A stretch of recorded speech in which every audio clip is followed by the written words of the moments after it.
Hajde da omogućimo devojkama da diskretno zatraže pomoć, jer mogu zbrisati taksijem, a ti ćeš ostati da platiš račun, ili ćeš ostati da te neko mrko gleda. Ili će ljudi pomisliti kakav si smor pa je devojka morala da ode i još se pravi manijakom. Ili će te neko sprečiti da je siluješ, a ti si joj već sipao drogu u piće i sada je sve propalo i baš nije okej. Bolje da one rizikuju, realna priča, one su navikle. Kao što su neki muškarci počeli da se žale da moraju da obrate pažnju kako će se obratiti devojci. Mislim, moraju da ulože minimum minimuma. A devojke nose ključeve u pesnicama, suzavce, imaju šifre sa drugaricama, telefoniraju, šalju poruke kada su krenule negde, kada su stigla. A to je ništa.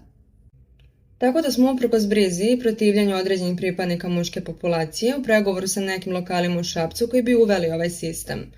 Nećemo reći kojim, pa momci koji žive na ivici mogu da se pitaju da li su izašli sa ludim devojkama ili nisu.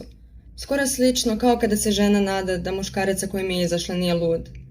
Ali ludi muškarci ne beže taksijem. Bilo bi super kada bi bežali. Ludi muškarci povređuju. Tako da, ukoliko imate lokal ili poznajete nekog ko ima i voleo bi da se uključi u ovaj program, slobodno nas kontaktirajte. I da, pazite kakve konobare zapošljavate.